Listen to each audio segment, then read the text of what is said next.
Hi friends, ఎలా ఉన్నారు? ఈరోజు మీ ముందుకి నేను ఇంకో కొత్త రెసిపీతో వచ్చేసాను. ఎప్పుడు మన చాలామంది ఇళ్ళల్లో మనము తొందరగా ఏదైనా బ్రేక్ఫాస్ట్ కానీ డిన్నర్ కానీ చేయాలంటే ప్రిఫర్ చేసే ఫస్ట్ ఐటెం ఉప్మా.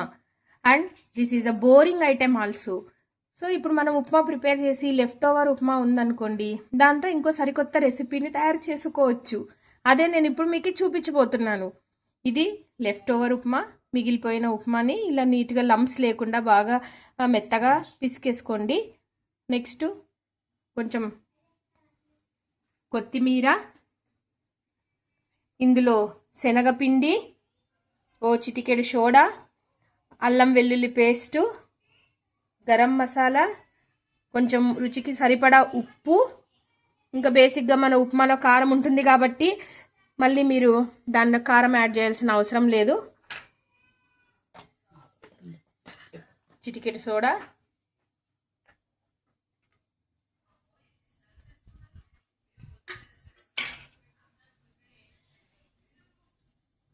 ఇందాక దానికి కావాల్సిన ఇంగ్రీడియంట్ ఈ కొత్తిమీరను వేసి అలా నీట్గా ఉప్మాలో కలిపేసుకున్నాం అనుకోండి, గార్నిష్కి కొంచెం బాగుంటుంది.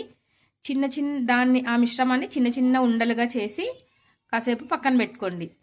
అన్నీ చిన్న చిన్న ఉండలు మీకు ఎలాంటి సైజు కావాలో అలా. ఒకవేళ మీకు ఏమైనా రాడ్ షేప్లో కావాలంటే అలా కూడా చేసుకోవచ్చు. టిక్కీస్ లాంటి కావాలన్నా టిక్కీస్ చేసుకోవచ్చు, కానీ మరి మీరు ఎక్స్పర్ట్స్ అయితే బజ్జీ పిండిలో అద్ది వేయడానికి ఓకే. బట్ ఈ షేప్ అనేది, రౌండ్ షేప్ అనేది ఫీజిబుల్గా ఉంటుంది కాబట్టి అలా చేసుకుంటే మనం ఈజీగా బజ్జీలు వేసేసుకోవచ్చు దాంతో. ఇప్పుడు చూడండి, అన్ని బాల్స్ మనం ఈ విధంగా రెడీ చేసేసుకున్నాము పర్ఫెక్ట్ షేప్స్తో. ఇప్పుడు నెక్స్ట్ కడాయిలో తగినంత ఆయిల్ పోసుకొని ముందుగా హై ఫ్లేమ్లో పెట్టుకుంటే ఆయిల్ మనకి వేడవుతుంది. ఈలోపు మనము పిండిని రెడీ చేసుకుందాం. మళ్ళీ ఒకసారి మీకు చెప్తున్నాను, శనగపిండి, ఉప్పు, సగినంత ఉప్పు, కొంచెం గరం మసాలా, అల్లం వెల్లుల్లి పేస్టు, నెక్స్ట్ చిటికెడు సోడా. దీన్ని బజ్జీల పిండిలా కడుక్కోవాలి.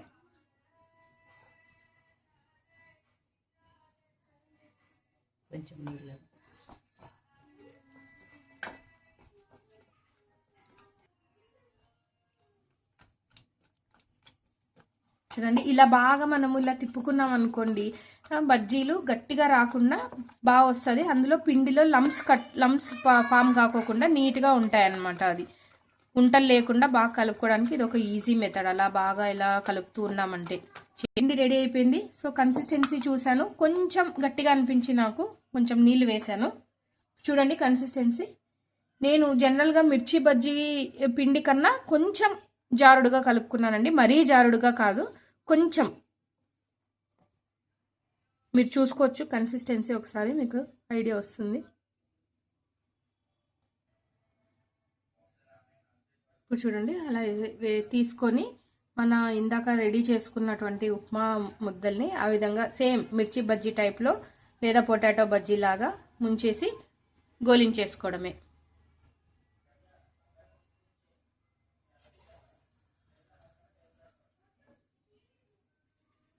సిమ్లో పెట్టుకోండి, కొంచెం బాగుంటుంది.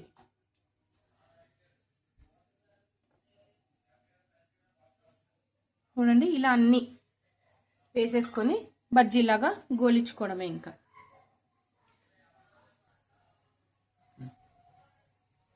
ఇదిగోండి, ఇలా మొత్తం మనం వేసేసుకున్నాము. అవి గోలాక సేమ్ లైక్ మిర్చి బజ్జీలాగా మనం దాన్ని ఫ్లిప్ చేసుకొని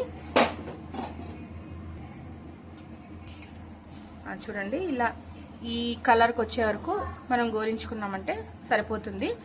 సేమ్ లైక్ మిర్చి బజ్జీ కాన్సెప్టే.